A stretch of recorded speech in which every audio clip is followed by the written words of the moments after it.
Hello everyone, it's Aditya Format and welcome to a new Sketchup rendering tutorial using IRender Next. So in this video I'm going to show you the basics of what you need to know if you want to render a Sketchup image in IRender Next. So after watching this video you'll be able to render a basic image in IRender Next, and together with all the other videos I make, which are a little bit more specific on certain subjects, you'll be able to make renders that look even better. But I think that after watching this tutorial you'll already be able to make quite a nice render. For this tutorial you have to open the following window in Sketchup. You have to go to Extensions, then to IRender Next, then again IRender Next, and then Setup Options. And if you open that you see several, I think like 12 options for your renders. And the first one, or the first two, are the ones we're going to cover in this video. The first one is presets, which are very easy to use and actually create very good looking renders already. So here I'm actually showing some examples, or in a few seconds I'll actually show you some examples of some rendered images I've made using all the different kinds of presets. So the first one is the Studio High Dynamic preset, which is most useful for rendering small or medium objects in kind of an atmosphere which looks like the lighting of a studio. So here, for example, you have this cup, and that's quite a small object actually, and it's just a very basic lighting render actually. Then the next one is Exterior with Sun, which is perfect for rendering architectural buildings or anything else that's located outdoors. So here, for example, you see the Exterior with Sun render of a skyscraper that I've built. One thing to note actually with these presets is that here in this page you actually see that you can actually change the settings yourself as well. But my advice is actually to not really change the presets for now, or at least I'm not going to cover that in this video, just because the presets are pretty alright actually. It's good enough, so I wouldn't mess with that too much. So the next preset is Interior with Sun, which you currently see on the screen. Actually, it's a kitchen I used for the reflections tutorial. If you want to check that out, you can check it out by clicking on the screen right now or looking in the description, and then you'll be able to create such cool reflections in your rendered image as well.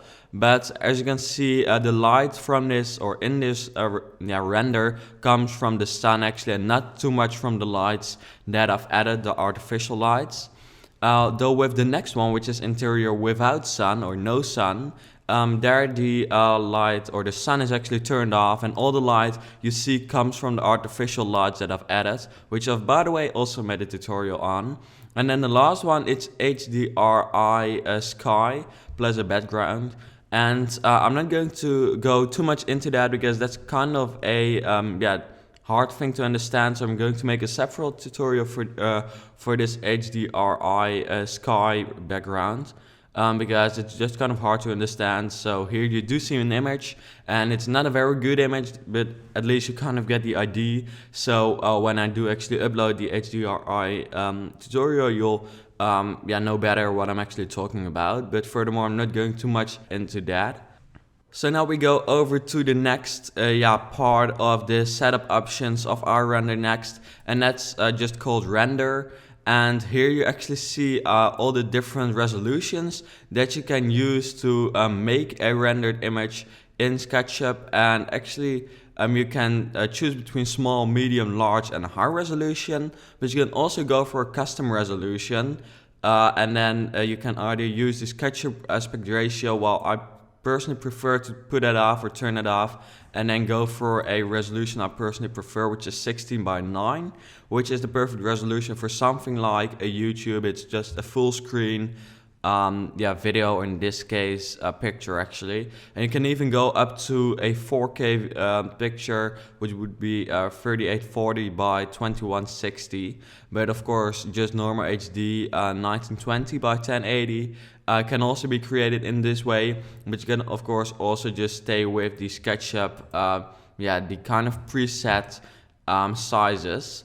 So the next one is actually the number of passes that there are in the image that you're going to render, or how many passes it should take to render the image. If you have no limit checked on actually, that means that you render indefinitely, which is just until you stop the rendering, so you can actually let it go on forever kind of. But I personally prefer to just choose a number of passes. 40 is default, or 20 is also kind of default, and then if you want to go lower, and that's alright for the testing of lighting and appearance. But I would personally prefer or advise to use 20 or 40. That would create just a perfect image, I think. And you can actually also make sure that it doesn't take like longer than 20 or 10 minutes. And you can also autosave. So let's say you have an image which you want to create in 40 passes without like a time limit. Then you can say, well, every 5 passes I actually want it to autosave, and in that way you will in the end have 8 auto-saved renders. And if you have this on 0, it is actually turned off.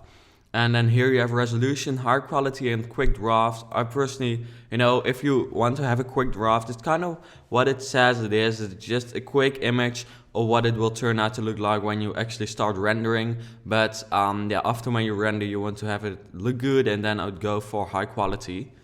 With View Wizard, I personally don't really use it, and it's not really necessary or very important for this tutorial, so I'm not going to cover that. And then here you actually see the option for the rendering engine, and the packet mode is the fastest option, and just the regular option, which I personally always use for the renders I make, simply because it's the easiest and the fastest way. It provides high quality renderings, but actually the path tracer or path tracer is a little bit better because it processes individual light paths, which requires more passes, but in the end results in a better end result. But it does take much more time, which you should definitely keep in mind. Also, the path tracer actually begins by displaying a very grainy or noisy image, which gradually refines and becomes a little bit more smooth.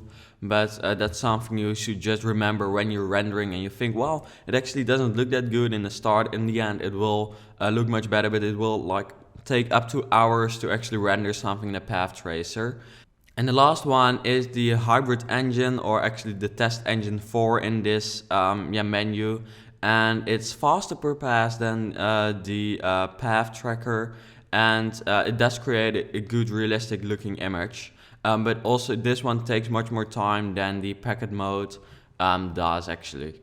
And then here you see one of the last options actually, which is lights process per pass, which can either be set on 20, 33, 50 or 100.